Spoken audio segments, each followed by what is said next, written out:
Hello, everyone, and welcome to this special episode of the show. No, this is not the Cinescape podcast, but we're changing the landscape of movie and TV news and reviews. Today is the Cinescape Media Coronavirus crossover episode. I am Sean Harrigan, joined as always by Bill Rowdy Roddy Tazzy. Woo! We're by Suburban Paranormal host Dex Burgess. You. And Mixtape Radio host Mike Shea. We're recording this through my computer, so my audio sounds the best. Certainly does, sir. Today's show is going to be a collaboration between the various hosts on the Cinescape Media Network. Basically, what we're going to be doing today is discussing the COVID-19 epidemic, the coronavirus. We're going to let you know how it's impacting our individual shows, field some topics that we discuss on our shows, and how it's affecting our own personal lives. So with that, I'm going to turn it over to Mr. Mike Shea of the Mixtape Radio podcast. Mike, what's going on, brother? Not much. I'm drinking Mountain Dew and vodka and sitting around in my pajamas because that's the world we live in now. And are pajamas considered pajamas anymore when they're steady wear since everybody's confined in their homes? I think jeans are now going to be dress wear. Jeez. I put those away for the winter. Did they ever come out? A couple times. So, with everything, we've got three very different shows being focused here today between Cinescape and Mixtape Radio and Suburban Paranormal. And we all have our own ways of doing things, our own processes, whatever, when it comes to our shows. So I guess I want to go around the table and ask everybody. We can start with Dex. How has this been affecting your recording schedule? It actually hasn't really affected me much in recording wise. I've been able to keep up with the steady every other week. I've actually had more time to even focus on, I'm redoing the studio/office, or stoffice as my oldest one likes to call it. We're cleaning everything out. This entire house has been completely redone, but other than not being able to do video the past 2 episodes, I've been able to do audio. I've noticed I've gotten a little uptick in some interaction with people because everybody's staying home. The plays have gotten up, so it's actually been pretty decent on this front with keeping up with topics and things like that. Bill and Sean as the hosts of the Cinescape, the main show, for you guys, how has this impacted you? I'll let you start it off. Go ahead. No, you could start. Go ahead. All right. Well, if you guys have noticed, we haven't done an episode in well over a month now. Kind of just figuring out better ways to do things on top of everything else that's going on. Dex has the capacity to do everything right in his stoffice there, but Bill and I actually use that as well when we record. So we are practicing social distancing and keeping ourselves away from the outside world. So unfortunately, we have not been able to get over to Dex's to record, but we are looking at different ways where we can use Discord, or like we're using right now to record this episode, or some other avenues where maybe we can do video as well and still be able to do our shows now, on top of just the logistical, issues that we might be facing. There's not really a lot going on in the world of Hollywood, except that everything is shutting down and nothing's really going on. So I guess it's kind of a blessing and a curse as well. Bill? Yeah, as far as affecting me, I am, for my day job, I am working from home now, which, is good and both bad at the same time. It's now I literally have no escape from that. So it's kind of like you have to be turned on to it, almost 24/7 now. But try to take breaks when I can. As Sean said, we haven't recorded anything in about a month, which is when all this pandemic started to take off, and obviously here we are, dead center of it all now. And as we look for new ways, to be innovative. I think this is actually a good time for us too to, kind of take a step back and see, the way that we are doing things, find new innovative ways to go about, reaching our audiences and getting, content out to them and interacting. And so I think we got to be, just aware of the cards that are dealt, and just deal with them appropriately. If Discord wants to sponsor us now that we're on here and using their services and to talk about them, yay, sure, why not? But shameless plug. But like Sean said too, there's not a whole lot going on in the world of Hollywood right now. So, I mean, does this mean we rethink, how we go about, what we're delivering? I mean, we'll have to see how the movie industry as a business rebounds, if at all, in any capacity after this, or do we see a big shift in in the meta conscious of how people receive their entertainment, in film and media in general. So it'll be interesting to look at that. Yeah, a lot of things that we maybe thought, there was always that talk of is streaming going to kill the movie theater going experience, and I don't think anybody ever actually thought that it would. Now it's not so much that it's killing the movie theater experience, as in there's no longer a movie theater experience to be had. How else are you going to be able to get these movies out? And now we're seeing where studios are dropping their movies online for $20 and you get it for 2 days. And when you look at the fact that we've got major studio releases like Black Widow that we currently don't know the fate of as far as when we'll see those in theaters. And then it's also got me thinking about, like, well, shit, now what about Oscar season? Now is when are they going to have to adjust the time period that a movie had to be released in order to qualify for an Oscar next year? Things like that. Yeah, I mean, if they can extend tax season, they're going to have to do that as well. So everybody's got to be accommodating of the situation at hand here. Yeah. The Domino's here in Dayton is actually though they're all pretty much they are going nonprofit for the time being. Any profits that they turn, they're putting back into their employees' paychecks, basically giving everybody like a $2-3 raise for the time being. That was my idea. I told Domino's, listen, something's got to be done. I want more profits for other people, not the pizza people. Okay, maybe the pizza people that work for the people that make the pizzas, but either way, money good. Domino's, great company, great business, love it. Great people working over there making top quality pizza for everybody. Essential business, great business. I give it a 10.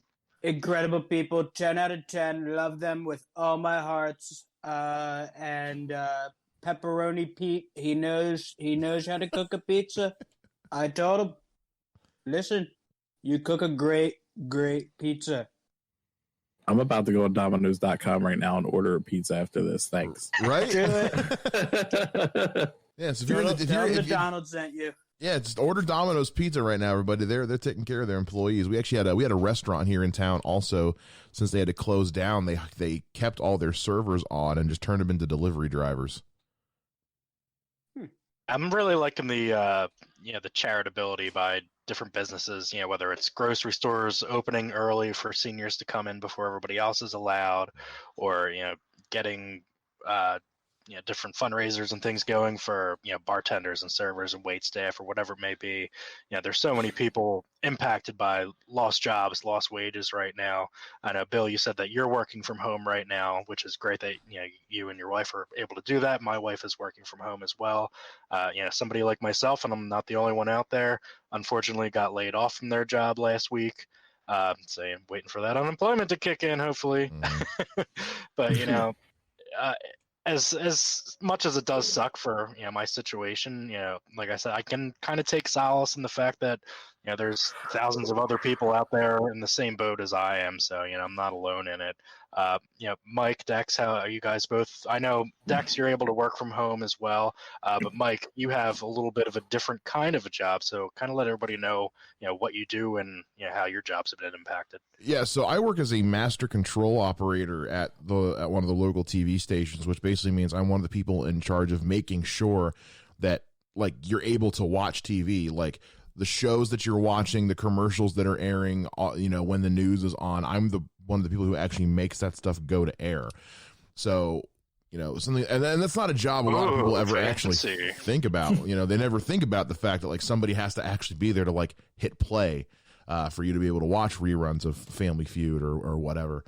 So that's been my job. And then also, we're in charge of like prepping commercial content and stuff to go to the air. So my job is considered essential personnel, so I've been given like press credentials and stuff, so that like in the event they do start having like the National Guard stopping people on the streets, they got to let me through. And my work hours haven't really been affected a whole lot. I still go to work every day.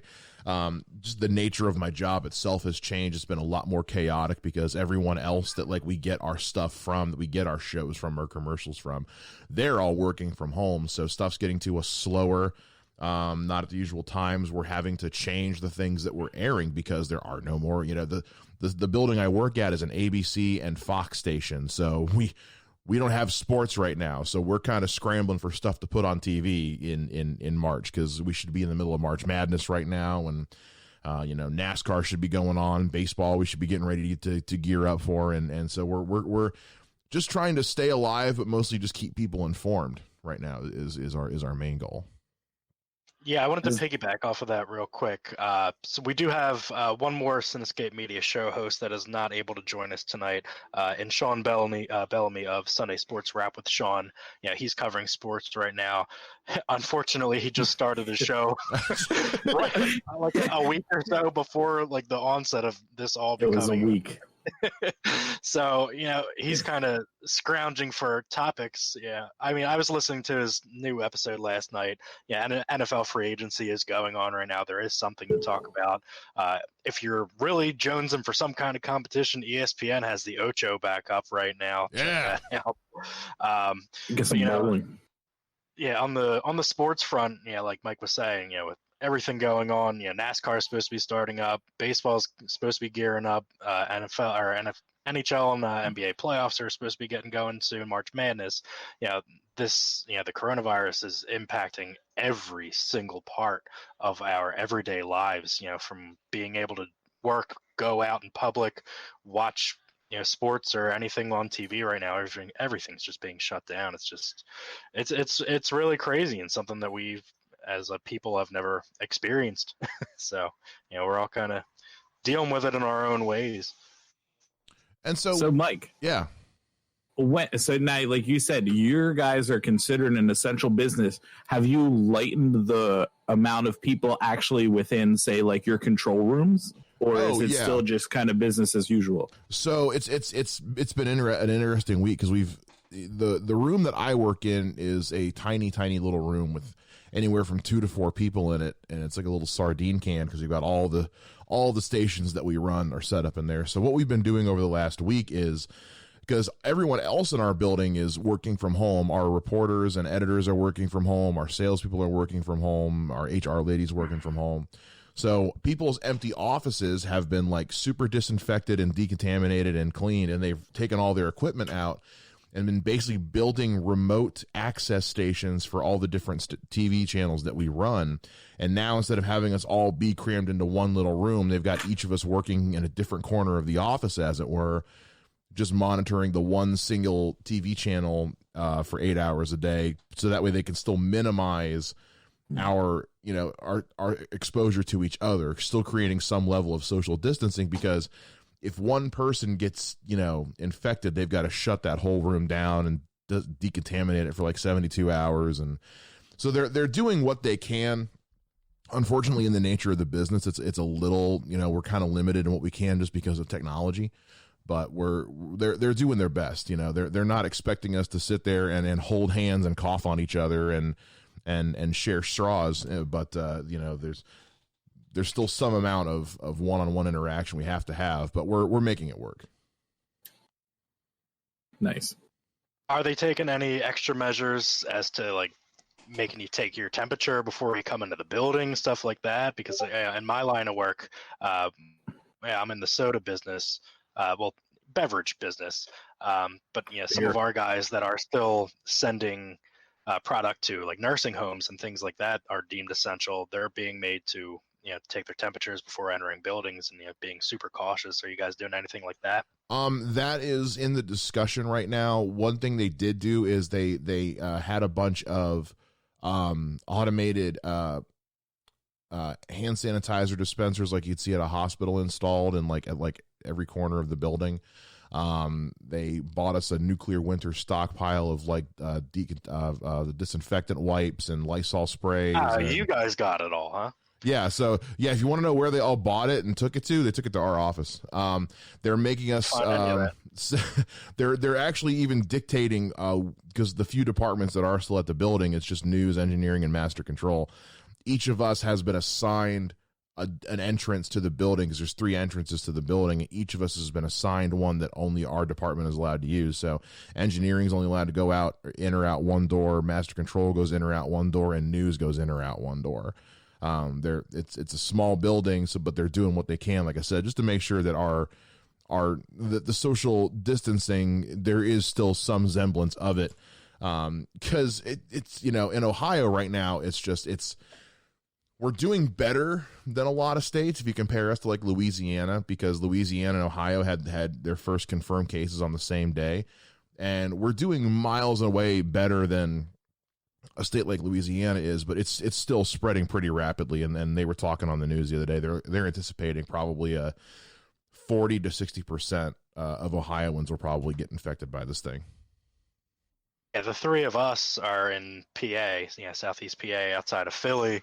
So our big hubs like in Jersey and New York. I mean, they're like Bill and I were discussing earlier. We're kind of the real epicenters of everything. So our communities are being heavily impacted, and you see the numbers of infected and death tolls going up every day. Bill, what did you say the death toll today? This is the first day so far that we've had 100 deaths due to the virus. I mean, that our hospitals are our hospitals are asking for people to come donate gloves and masks and other medical supplies because they're running out and they don't have things. There's only X amount of beds in each hospital and they're already being overrun. The social distancing thing people aren't really taking seriously, and you wonder what the ramifications are. And when your doctors and nurses and healthcare workers are getting sick on top of the floods of people that they have trying to get tested or whatever it is, healthcare, there's not going to be anybody to take care of anybody. So we all need to do our part in making sure that you're just staying the fuck home. If you need to go to the grocery store or something, that's great. I've been going to I don't know if Mike, if you know what Wawa is, but it's a little convenience store chain that we have here. I've been going to that in the Dollar General right across the street for our groceries for the last week. I mean, we have an online grocery order set for Thursday of this week, and we'll see what they even have in stock. But I mean, we got a little lucky because they had just built a brand new massive super Kroger right by my office a month before this shit happened. So we've got this brand new massive, I mean this thing's the size of a Walmart as far as grocery stores go. Thank God for Chad Kroger. That man is a savior. Look at this grocery store. As of 2:00 today in Ohio, there have been 442 confirmed cases and 6 deaths due to coronavirus. So, I know Jersey's up over 1,000 confirmed cases. I know that deaths are mounting as well. Delaware earlier today announced that they're suspending school through mid-May. Our schools here in PA, they just got another 2 weeks. yeah, my stepson came out all excited. Oh, did you see 2 more weeks off? I'm like, I really don't think that you're going to be finishing up the school year at all. I mean, with the way that this is going, it's only going to keep spreading because we have no way of actually, administering medicine or a vaccine that's going to get rid of it. So it's going to keep going and going. So I don't know what people are expecting. I'm sick of sitting at home, quarantine.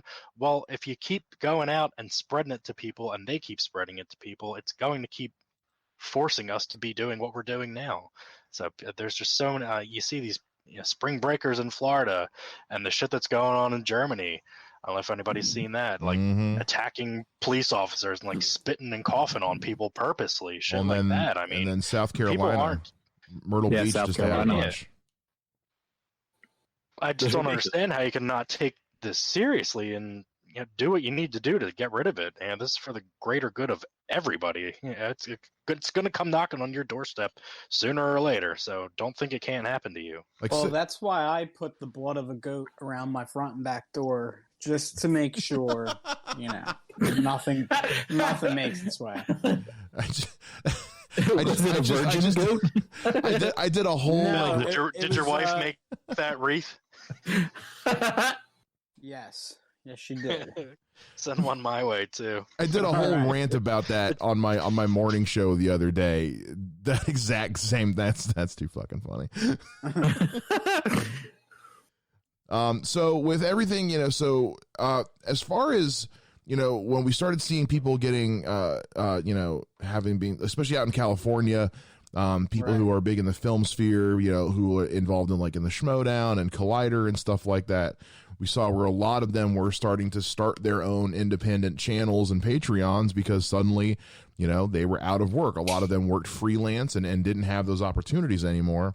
So, as for guys like us who are small potatoes, but potatoes nonetheless in online content creation, is there a silver lining of some kind, just trying to essentially find the light in the dark place here? Obviously we're probably going to see where Dex, you were talking about it earlier, where it's we're starting to see numbers going up because everyone's stuck at home now and they need something to do. Is there some kind of unique opportunity being provided here? Yes, being born in the darkness. Show me the light. See, what I'm curious to see too is everybody's kind of, what I've noticed is, like you said, everybody's starting to work from home. How many to medium-sized businesses are actually going to turn around and be like, you know what? We don't need that office that we're spending, $1,200 to $2,000 a month on. We can manage working from home. I work for a semi-big company. I think we're around 200 people, and we all have the ability to work from home. Now, I know they like having us in office, and we get meals 3 times a week, and that's all great. But it's we can manage doing everything at home. So it's the amount of overhead. I'm wondering how many companies are realizing they're going to save by just saying, you know what, we're going to get rid of the office. We're going to go to the cloud. Everyone can work from home. Maybe even, that savings can go into some people's paychecks. I'm curious to see that shift once this happens. Once this is over, how many businesses decide, you know what, we're just going to go strict work from home and we're going to save the overhead. Yeah, I'm curious too, because I've said that to several people, and my company being in digital marketing, that Friday when Trump gave the press conference and stuff, I mean, I don't usually grab my equipment and take it home with me, but that weekend I was like, you know what, I have a feeling this might escalate in the next coming days, so I grabbed my stuff and took it home, and sure enough, that over the weekend we got the call and said, hey, next 2 weeks we're going to be working from home. And then last week got the call and said it's going to be 30 days now at least. And,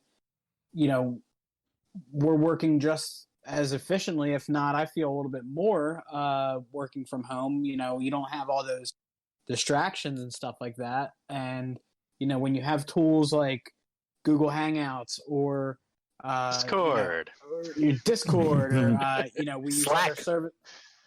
services for meetings and things like that. I think certain industries meetings can thrive from that. And, you know, at the same time, when you have other businesses that are maybe investing for the first time in, you know, in their operations, and, you know, businesses that said, you know, hey, we either close our doors during this time period, or, you know, we can, you know, get employees laptops and cell phones and equipment and get them set up working at home. Once you make that investment, though, you can't just, you know, return things at Best Buy and be like, oh, we don't need this computer anymore. We don't need these phones and these services. You know, you can't just, you know, return that stuff and abandon it overnight. You've made a commitment and integrated that into your operations now. So when this is all said and done, like Dex said, you know, do you really need that, you know, that large office space? Do you really need to have that, you know, in-person connectivity? Or do we look to, you know, take something from this and say life has shown us we can be productive, we can focus on our families, we can not feel like we're, you know, running around in a million directions and trying to make it all work. Like, there's something that shows like we can work from home, we can take care of our family, not feel so disconnected. Hopefully something positive comes out of this. What happens when Skynet goes active and gains consciousness, and then everybody's jobs are gone, though? Yeah, we're fucked. No, don't worry, guys. We're okay. I've talked to the creator. We're all right. The Cinescape Media Network will always be friendly to Skynet. All right. I like it. I, for one, welcome our robot overlords. But just the last thing on that, too. Go ahead, Sean.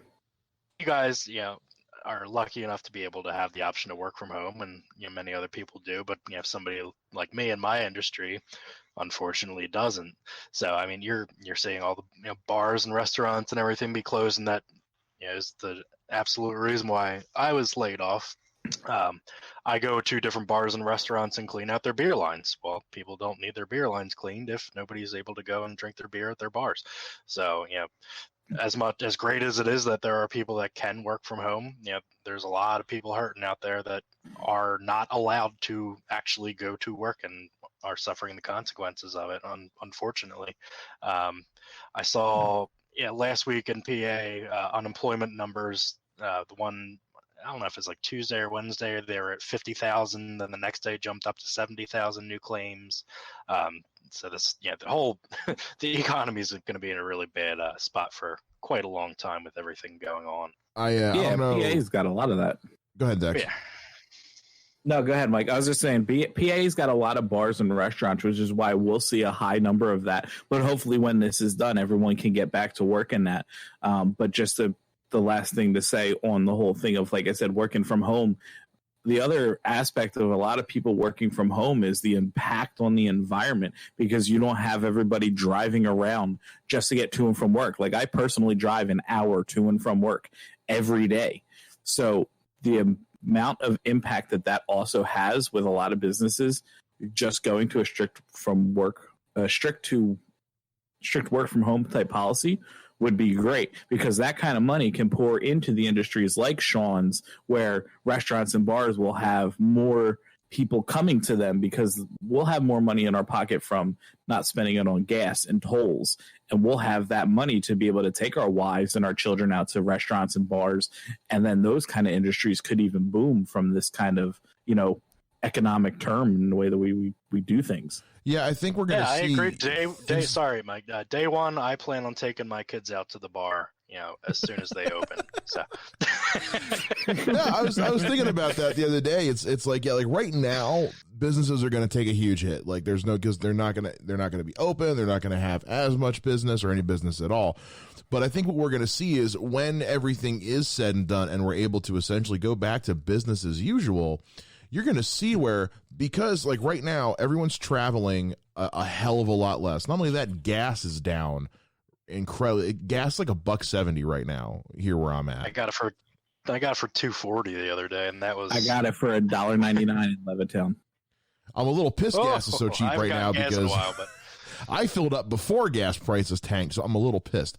But right now where everyone's not having to spend as much money on gas, not spending as much money going out and doing things, is so this money is going to stay inside for a long time, so that when the businesses do open up, it's like, yeah, the day one that the bar around the corner from my house opens up, it's going to be packed because everyone is going to be dying to get out of their house and go have a drink or go sit down at a restaurant, not have to cook their own meal for once.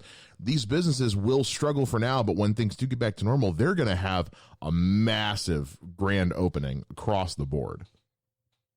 Yeah, I mean, my yard's like the Jungle Book right now. I mean, I got tigers and bears and wolves and shit just lounging out here. The environment, it's rebounding. Yeah, It gas honestly, emissions are down. you're, I can actually see the stars. It looks nice. You're not wrong though. I mean, there was a report the other day that said like emission levels in general are just down because no one's out driving right now. It kind of feels like that scene in Avengers Endgame where it's like, yeah, I heard some whales were swimming around New York City now because the water's not as polluted. And it's like, oh God, was Thanos right? Oh shit. Yeah. He definitely was on to something. If you use a mirror and you reflect Thanos in the mirror, it reflects upside down and says Trump. fucking wild, man. All right, so let's go off of that. Conspiracy theories. What have we been hearing online? What have I been? Oh, Bill is a conspiracy theory. What do you got, Bill? It was purported by China. the China virus. The Wuhan flu. The thing that gets me is that even though it's clearly originated from China, at what point does because every time Trump says China virus, that's like poking somebody in the chest with and saying something that pisses them off, Mm-hmm. like you're just like, all right, nerd, just poking them in the chest basically. So at some point tensions could escalate to a point where you're staring down the barrel of a gun basically, and that's my fear of what the situation won't teach the general public gravity wise of the situation is this is a unifying event in the sense that everybody needs to be united and do what they need to do. Just play your part, stay home, wash your hands, do common sense shit. But then Sean and Dex talk about things that are going on in the world where people are coughing on other people deliberately and just doing real stupid shit.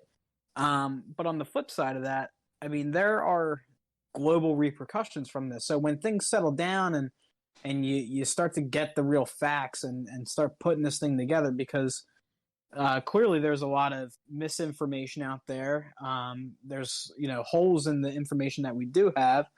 Fake news. Now, you people in the media are just spreading lies and misinformation, Mike. I will fight you. I will fight you right now. I was waiting for that. Mike, speak on what's going on with backlash towards the media in your immediate job. It's and I normally am not one to I've been trying to back off of the political discussion stuff on social media. I don't like feeling the fire. But this is one in particular that just really gets under my skin. One, because I see people I've known for 20 years posting anti-media stuff, and it's like, y'all get that I work for the media, right? You're essentially calling me a liar right now. But when you see people saying the media is is making this up, or the media is causing panic. Oh, the media is the reason that people went and hoarded toilet paper. I dare you to show me one newscast where an anchor said, right now the coronavirus is in the U.S., so officials are advising you to go buy 80 packs of toilet paper. You're not going to find one. You're not going to find one where there's a newscaster telling everybody, quick, panic, buy all your shit, hoard everything, fuck your neighbors, take whatever you can get. That doesn't exist. That doesn't happen. Now, what you might see is the news media showing a video of a politician saying that, or you might have the news media showing coverage of officials talking about the coronavirus, but the media themselves aren't like creating a narrative or creating information. They're showing you video footage of officials sharing this information. So don't blame the media because they're providing you with information. If you don't like the information, that's fine, but go for the person who's actually like sharing the information. It's not the media's fault that things are bad right now. You know, I think what a lot of it comes down to is people don't like bad news. They don't like news that makes them uncomfortable and feel bad. So whenever they get news that shatters their perfect vision of the world, oh, well, now they're just trying to make me afraid. Well, honestly, we kind of need to be a little afraid right now. Because the people who aren't afraid are the ones who are down in Florida and Myrtle Beach going to the beach in droves and saying, yeah, it's fine if I get coronavirus. It's not that big a deal. If I get it, I get it, man. What the fuck? Yeah. It's like, you know what? I hope you do get the coronavirus. I don't hope you die, but I hope you get it, and I hope you think you're going to die, so you have that fear and you learn that lesson. I'd say that's absolutely fair. Yeah, on our local ABC news outlet today, I got into a thing with a guy, about. Of course you did. Whatever it was, but he's like, it's just you're constantly seeing downplaying, and you relate to somebody that there are people out of work, and people, oh well, why don't you just choose a better profession, then you wouldn't be out of a job, like shit like that. Like I hate this that. Like we're saying, this needs to be a unifying event that brings everybody together in unison. We need to be working together to save each other, and there's just all these people out there, whether they're straight up calling it a hoax, or just not thinking it's serious or important, or just not thinking, well, because it hasn't happened to me, I don't really give a shit. And these are the people that are going to keep spreading it and make us have to do this even longer. So the key, I think, we just need to be smart. And also, real quick, Mike, along the media angle, well, where are you getting your information from? Are you getting it from the UK Daily Mail, or are you getting it from the CDC that's being reported by your local Fox, ABC, whatever outlet? right. I mean, I'm not sitting here watching Fox News or CNN or MSNBC all day long. If I'm going to watch something, it's going to be a broadcast of a press coverage talking from officials. I'm not looking up Mickey Mouse websites and, oh well, this person said he got the coronavirus and didn't die and he's fine, we're all going to be okay. Exactly. Like if you're getting your information from cdc.gov, that's one thing, but if you're coming at me saying, well, I heard on donkeyleft.cuck that it was actually just a strain of the cold, it's like, no, it's not. People have forgotten what it's like to have to do research, I think is what it really comes down to. They got out of college, like, I don't got to do research papers anymore. I'm never looking another thing up for the rest of my life. PA format my ass. The thing too is with with social media and stuff, everybody is their own news anchor. Everybody is able to receive news and regurgitate it. However, they can't process the news that they take, pick it apart, separate fact from fiction and what's opinion, and people don't create an educated answer of their own. They don't say, this is what I learned, this is what my what my opinion is based on what I know to be facts, and be able to intelligently put that back out into the universe. People don't have that filter of good sense. So, everybody feels just because they're able to receive the news and they're able to put it out there instantaneously and record, reactions. People think the reaction is somebody accepting what they have to say. So they're immediately validated. They don't feel like they need to go on any further. And then when they encounter that one person, i.e. Sean Harrigan, who tries to... I have been a social media warrior lately. Not social justice, social media. What's the difference? It's getting me in trouble with family, who I'm starting to not really care about anymore. But same boat. Yeah, I mean, along the lines of what Bill is saying, like for the Cinescape podcast, when a news story comes out about actors being casted or a movie date releasing, we're not looking at cosmicbooknews.com. We're not looking at wegotThiscovered.com. We're looking at Variety. We're looking at the Hollywood Reporter. We're looking at credentialed and credible news outlets where we're regurgitating the information from back to you. So, if you are seeing posts on Facebook, uk.dailymail.com, probably don't look at that as a valid news source. Look at what the CDC is saying. Look at what your government officials are saying in press conferences and broadcasts. Be aware of the information that you're looking at, and then sharing out to other people and spreading misinformation and fake news. Yeah, kind of the last thing I really want to say on the media aspect of it is, when you're dealing with something like this, which is a governmental national emergency, if whatever site you're reading your information from doesn't end with a .gov, take it with a grain of salt and a shot of penicillin. Hey, I'm allergic to penicillin. Oh, well, you're fucked. All right, we'll use Z-Pack for this purpose. All right, cool. Yeah. I guess the only thing I'd say on that too is that I think it's kind of the human condition of, because of the way technology is, everything that we read is kind of just considered media, whether it's TV, news, the TV, the radio, the internet. It's all kind of just generalized to the media. And I think, Mike, you even posted an article about it, and I completely agree, where just because they're the person that reported it, they're not the source of that information. Yeah. And that's a very unfair assumption to just blame people for reporting what they've heard or exactly what they've seen. Now, if that person in the media is going and saying their own thing, that's one part. But to generalize it in just the media, quote unquote, it's really unfair to a lot of people that are actually trying to report the correct information from the exact source they're hearing verbatim. Yeah. They can report it verbatim, and that person's blamed, but they're not even the person that said it, and that's completely unfair. And I think a lot of people really need to start realizing that when they're trying to point blame at somebody. I think something people need to realize real quick, and I've said this a lot lately, and the Washington Post did a great article about this as well. There is no such thing as, quote unquote, the media. Like, it's not one big, it's not like there's a bunch of people sitting around a big oak table tapping their fingers like Mr. Burns, like, how can we construe the information of the day? Every news source you see is independent of the one previously. It's all... We do.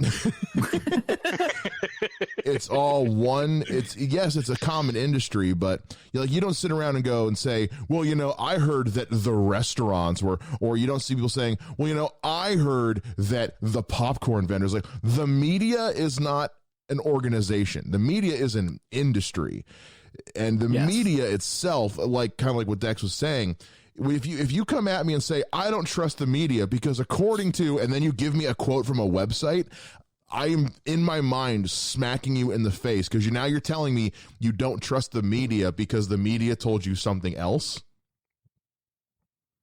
That's just a source. It's the hypocrisy in some people. What it comes down to is what they're saying. What the reason they're saying they don't trust the media, what they mean is they don't trust anything that doesn't fit into their nifty little box that they like to live in. And people need to go back to because we've seen the complete death of political discourse in the last 4 years. Nobody has discussion anymore. Nobody has a free sharing of ideas. We now like everything to fit into this little checklist of things that make us feel comfortable and safe, and we're not okay with hearing anything that challenges our view of reality. Reality is ever changing, and in a time like this, we need to be aware of the fact that things can change drastically for the better or for the worse at the drop of a hat. Absolutely. Yeah, and when you look at history, there's the famous quote, those that don't learn from history are sure to repeat it or doomed to repeat it, whatever it is. 100 years ago, the world experienced the Spanish flu. It killed 27% of the entire world's population at the time. There was no vaccines, there was no medicine, there was no social distancing, there was nothing. People just died. So if people don't think that something like that, which is currently happening right now, can happen again, you're sadly mistaken. And it's like, Dex said, the human condition. It's, the arrogance of humanity to think that you're above something just because you're currently not being impacted yourself. But it's like Thanos says, I am inevitable. Yeah. This is going to impact you one way or another, whether you get sick and die, or whether somebody in your family does, or whatever it may be. But it's here. I think where some of the some people might have the wrong idea is like, comparing this to the Spanish flu, I think is a great comparison. I've heard that comparison a lot lately, because that was really kind of the last big like pandemic that we had globally. And the thing you have to remember is, that was 100 years ago. And yes, technology and medicine and knowledge and communication have jumped light years in the last 100 years. But what needs to really change is the people. I think a lot of people are so comfortable in this idea that like, oh, we're going to be fine because technology and medicine are so much better. It's like, yeah, but there are still things we have to say and do and think and believe as a species in order for those to even be worth a damn. I agree. We're all of an age where we can probably very vividly remember the morning of 9/11. I know for myself, I was a freshman in high school in the cafeteria when I heard, and we immediately got sent home. To that point, I had never experienced anything to that scale. Never thought something like that could happen until it did. So, people need to realize that things can and will happen and are currently happening. So we need to all follow suit and, do what we need to do and do our part. All right, so I think we've kind of said everything that we're all kind of saying the same thing now at this point. We talked about earlier bringing up some conspiracy theories. I brought up one that I think is actually kind of funny, which is the Ayatollah of Iran has actually been rejecting assistance from other countries to combat this thing. And his response is that he believes the virus was genetically created using Iranian genetic data specifically to target Iranians. Well, I guess with the whole nuclear angle and everything, I can see where people are going with that. Was it the actual Ayatollah or the Ayatollah of rock and rolla? It was. That's what I want to know. It was the guy from the Oak Ridge Boys, Ayatollah Papa Mau Mau. I'm trying to think of something else that I heard. Obviously, genetic creations of from us, from China, us trying to put the blame on China. Trump's got a hard on for them. He wants to close their borders and there's trade and everything. Chinese people eating bats thing. Right. If Ozzy Osbourne could do it and not get sick, right? What's going on now? He survived everything. One of the ones I've been reading is that hand dryers are effective at killing coronavirus. If that were true, I'd be sitting here with a blow dryer in my hand, just heating up my fingers. Yeah, that just make sure you microwave your takeout food containers, because the microwave will kill the virus before your food's heated up. Shit like that. Dex, I'd be interested in your line of show discussions and topics, on the more paranormal thing, side of things. Have you heard anything? Maybe this is like an alien, extraterrestrial kind of virus or something like that? I actually have not heard anybody mention that this is a virus from an alien. I have heard people go that, oh, this is Mother Nature, and it's basically like, well, you haven't listened to me for a while, so fuck you, here we go. I'm going to give you a virus. Cleansing. Yeah, it's a natural cleansing of I'm gonna send you to your house. I'm gonna let myself clean up. I can see dolphins in a different ocean. I can see, the smog and the pollution over China and all those industries. I can see that clear. But no, but I've also seen a couple memes come out that were pretty funny where it was like in March it's COVID-19, and then in April and it's like a picture of like looking over an ocean or a landscape and you see like the Death Star in the background and it's like the aliens are coming. And I kind of touched on this a little bit in my last episode. It's like, the show The Orville we've all watched. I think it was Bill that put it on Dexflix where has an alien civilization actually flown over us and seen us as one of those planets that we're still in a kind of infancy, and they look at us and they're like, nope, not gonna bother. Nope, we're just gonna keep floating a while. We're just gonna come back later and see how they are. So that's really all I've seen about it. Nobody really blaming aliens on it. I mean, again, this is only a couple months old. Give it a few months. I'm sure somebody out there is gonna be like, it's the aliens. And maybe it's the guy with the big hair that that says it. But as far as their boy, as far as anybody really pointing blame, I haven't seen it. People are just more focused on since a lot of people are home, I've seen a lot of focus on really kind of just digging into archives of like, okay, where has this blast sighting been and where has this? And I've seen a lot more just like kind of research into different things since people are home. But nobody really pointing blame as to, this virus came from an alien or anything along those lines. I mean, if you look at the movie Prometheus, they wanted to come back and wipe out humanity because they didn't like how things were going. Black goo and everything. Maybe the coronavirus is the engineer black goo, so to say. They're trying to wipe us out. I mean, never know.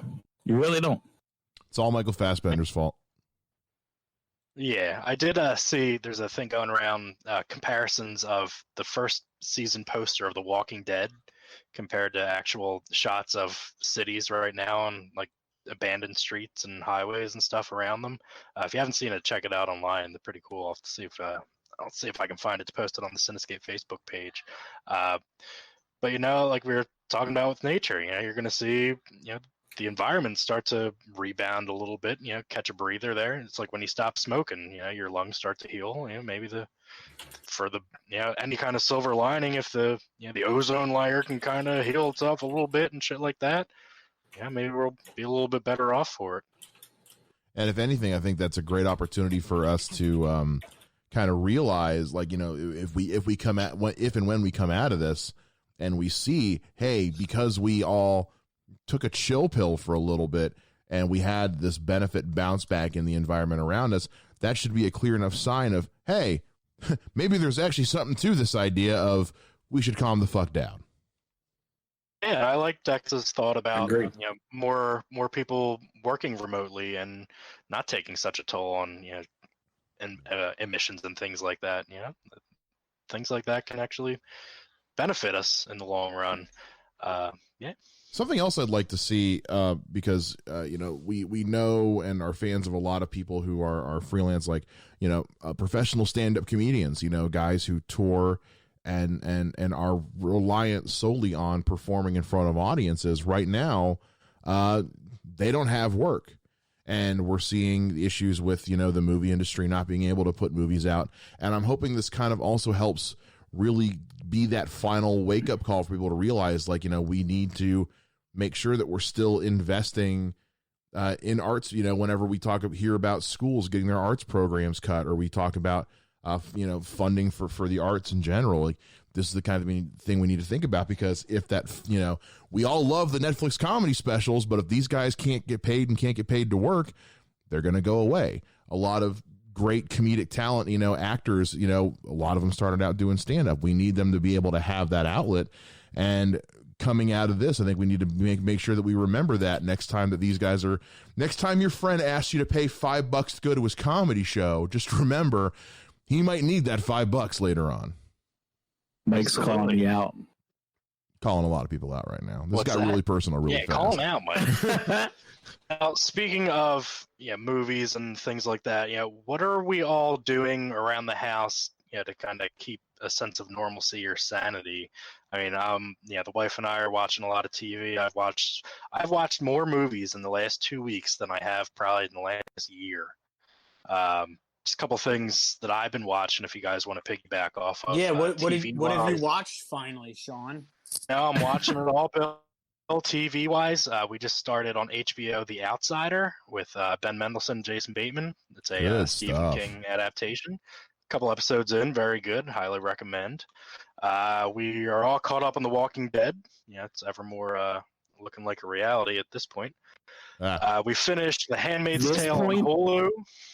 We're all caught. We finished Handmaid's Tale season 3. All caught up on that. I think I'm 5 episodes into Picard. And my other show is The Curse of Oak Island on History Channel. All caught up on that as well. TV wise, what's everybody watching? Bill, you first. TV, not much. I'm just kind of waiting for Ozark to start up. Yeah, Jason Bateman there too. Yeah. Dex, what are you watching? Right now, me and the wife are in the middle of finishing Big Bang Theory. I actually no, that's not TV. I just finished Kindred Spirits season 4. I just started Portals of Hell. Season 1, that's Jack Osborne from, Mr. Ozzy Osbourne we talked about earlier.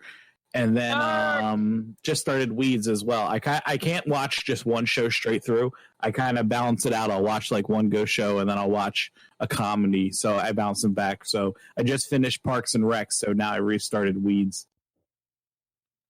I fell off after a couple seasons, but I enjoyed that. Parks and Rec, it's about season 4 where it's just like, what the fuck are you talking about? And you get kind of bored of it. But it was a good background sound for actually writing the past couple episodes of Suburban Paranormal.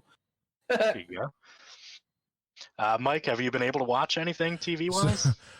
So this is funny. So actually back in November, I made the decision to go back on Hulu and start watching Law & Order SVU from the very beginning. Because I was a huge fan growing up, and then I kind of fell off after a while. Sunday afternoon marathons. Yeah, so I'm up to but now, but again, that was back in November. So now that the end of the world is happening, I'm almost done. So now I got to find something else. But I have been I finally started watching Marvelous Mrs. Maisel, which my family had been telling me to get into, and I freaking love that. I'm gonna start watching the new season of the Clone Wars here soon on Disney Plus with my sister, because we're both big Star Wars fans. And then honestly, stuff that's recurring right now, I guilty pleasure, not gonna lie, a huge fan of The Masked Singer, so I've been enjoying watching that on Fox. That show's a lot of fun to me. I know a lot of people are kind of like but it makes me laugh. And then honestly, really and truly, I really let myself down this past Oscar season with how many movies I realized when I did my Oscar poll for The Office that I just didn't see. So I've been going back and rewatching a lot of the big Oscar flicks that I missed last year. I just got a hold of Richard Jewell, so I'm going to start watching that. I'll probably start watching that tonight, honestly. Mike, you don't have access to Dexflix, do you? To Dexflix? Yeah. You gotta suck his dick. I don't know. I've got a pretty impressive library of my own. My office has gone up about probably 10 degrees from the amount of stuff that Sean and Bill here have been streaming off my servers in my office. If you hear the little hum in the background of my if you hear the little hum in the background of my voice, that's actually 2 computers which house most of my media and run all of my servers in this house. Humming. You're like it actually runs most of Cinescape Media, by the way. My buddy Vince is like that. Or my buddy Travis, rather. He's got, when him and his wife got their house, he was like, "Honey, you can have the whole house. I just want control of the basement." And he took the closet down in the basement and converted it into a server room, and has everything running through a Plex server, and has his whole house like hooked up to Alexa and shit, and basically built a movie theater into his basement. So now he'll just go downstairs and be like, "Alexa, play season 2 of The Big Bang Theory," and it'll just start rolling. And so that's what I've been doing too, is working on getting my own server system set up here, and also just cleaning. Let me know. What have you been watching movie wise? I just watched Sonic last night. That was good. Yeah, it's good. Yeah, better than Birds of Prey. Oh, Yeah, I'm gonna talk about that in a minute. But continue. Anything God, else we're gonna that be you on watch? for another hour. I finally Yeah, watched man, John right. Wick. Yeah, me too, About time. baby. God, Dude, I think there's been about 15 people that have told me when I said, "Oh, I finally watched John Wick last night." They're like, "Are you fucking serious? Like about time?" And I'm like, "Really? Like I didn't think it was that big of a deal." But you get a headshot, you get a headshot. Everybody gets a fucking headshot in that movie. God damn. so Dex, which one are you on? I only watched number 1. I'll probably watch 2 and 3 tonight because after watching number 1 at like 1:30 in the morning last night, I couldn't watch the next 2, but I'm like, as soon as the kids and the wife are in bed, number 2 is going on in the freaking living room. I finally watched 2 and 3 this past week, a couple nights ago. Yeah, Sean Finally, after everybody getting on me all this time, finally did it. I got just Dex. When you get to the scene where he fights the Chinese guys in the antique shop, to me, it's the most insane action sequence fight sequence that I've ever seen in my life. It's so Just get ready for it. cinematic, right? All right, so put up a poll. What's that? I said we need a poll then. Is that the greatest action movie cinematic sequence, the Chinese and John Wick? I did put up a poll on the Facebook page whether it's the best action trilogy of all time, and people more. Well, yeah, more you're saying talking no, trilogy, yes. but is that sequence the best actions? Yeah, we I might have don't to know get if that one you up. can. I don't know if you can like pose that question to a generic audience, though. I mean, like here you're surrounded by, aficionados, people that do this for some devoted part of their life for a living. Like to ask like a general fan, we don't make money from this, do you though. think the the Chinese antique shop where John Wick kills 23 people, like, I mean, I can respect the question, but if you were asking like fucking who's Raoul Bobet or whatever from New York, You still owe him that stuff, Raoul Bill. Douglas? is he gonna get it? Like, he's gonna be like, well, it doesn't compare to when the Green Ranger fought, 8 putties in Angel Grove.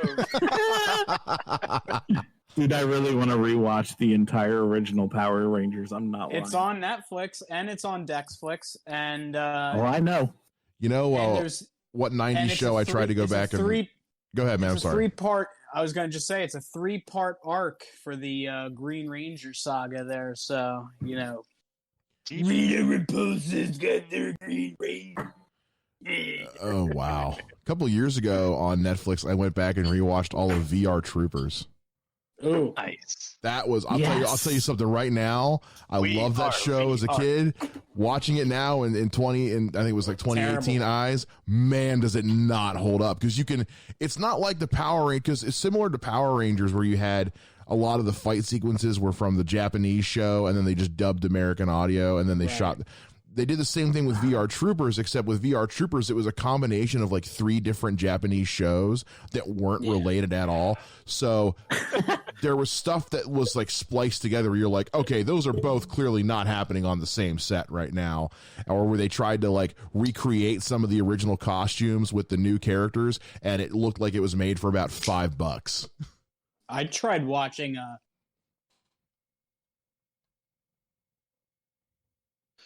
Yeah, that's another show that doesn't hold up. You dropped out. I didn't hear it. What? Not. What? Your audio dropped out. What should we be talking about? I was talking about anal sex. Oh, cool. Yeah. No. Yeah. Yeah. The spit lube that you see in porn, that's all show. That don't really work. Yeah, Bill's trying to sell it. I'm selling it.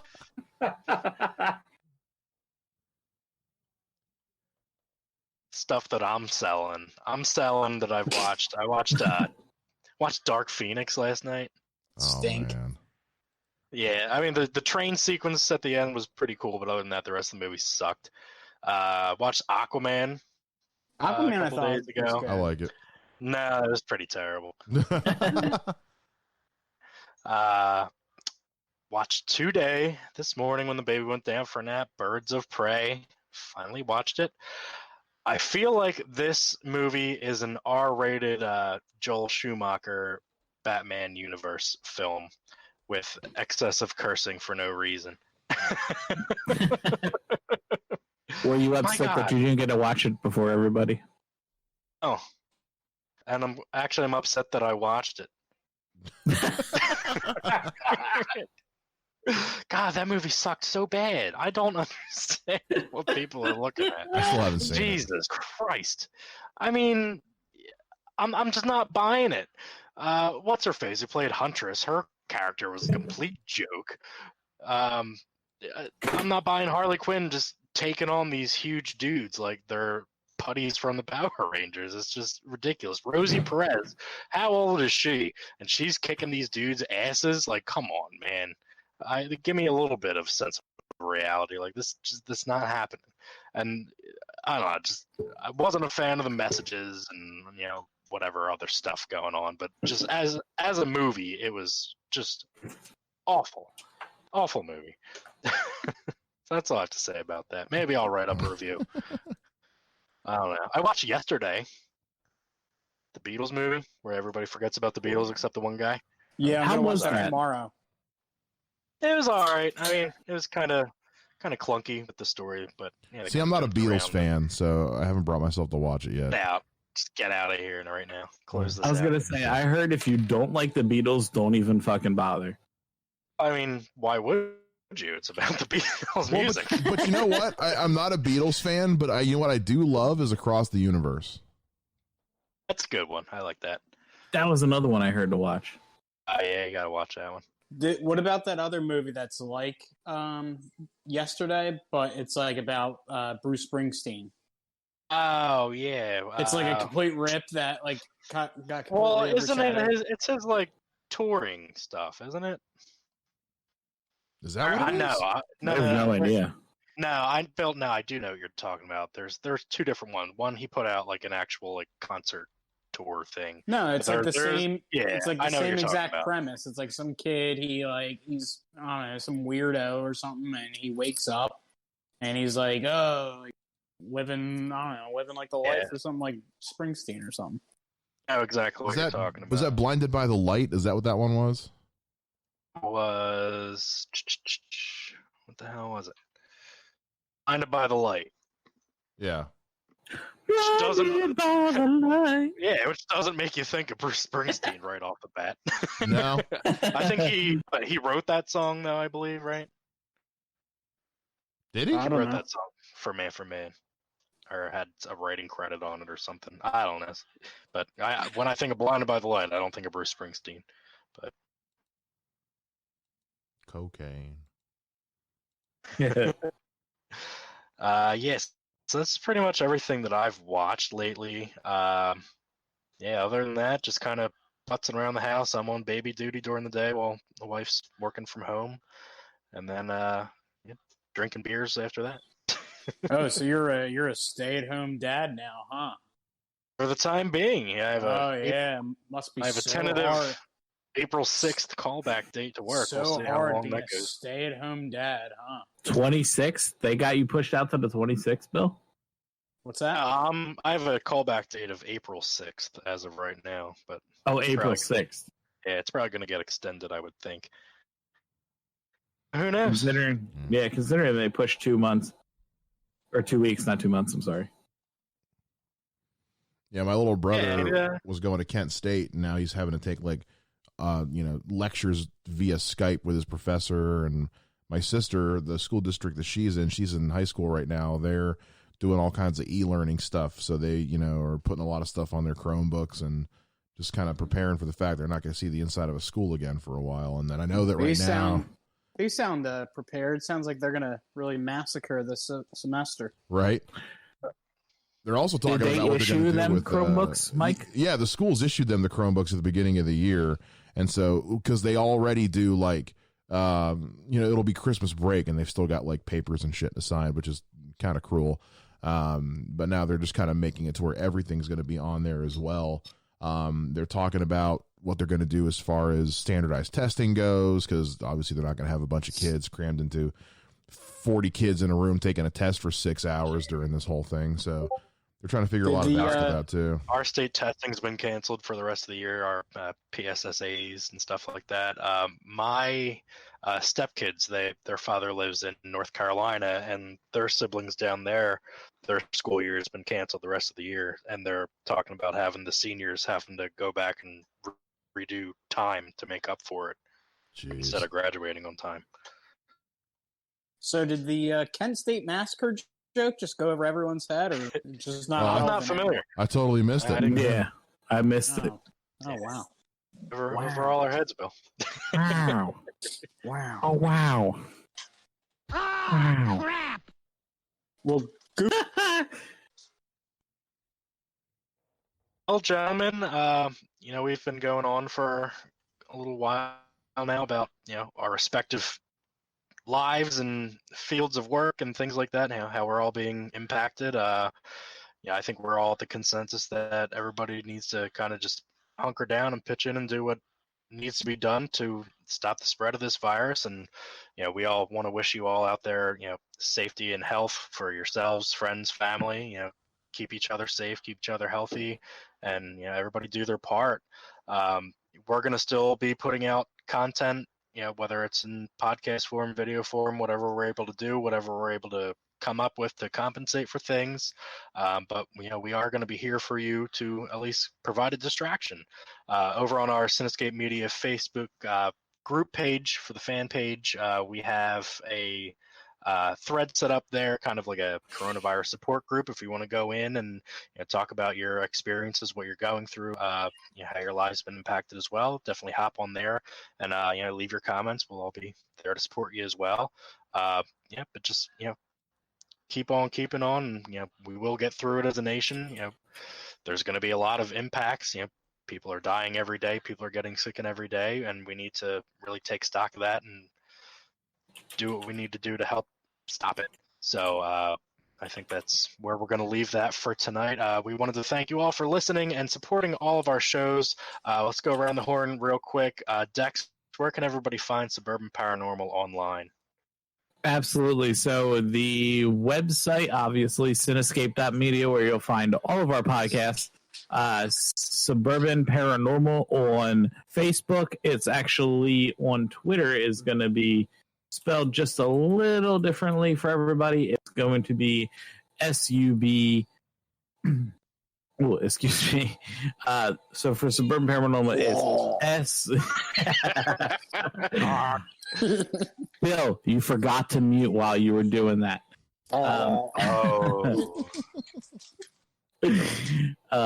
man. Anyway, so yeah, Suburban Paranormal on Twitter and Facebook, but Suburban Paranormal spelled just a little differently here. It's going to be SUBRBNPARANRML. So check us out. Like I said, we're doing pretty well.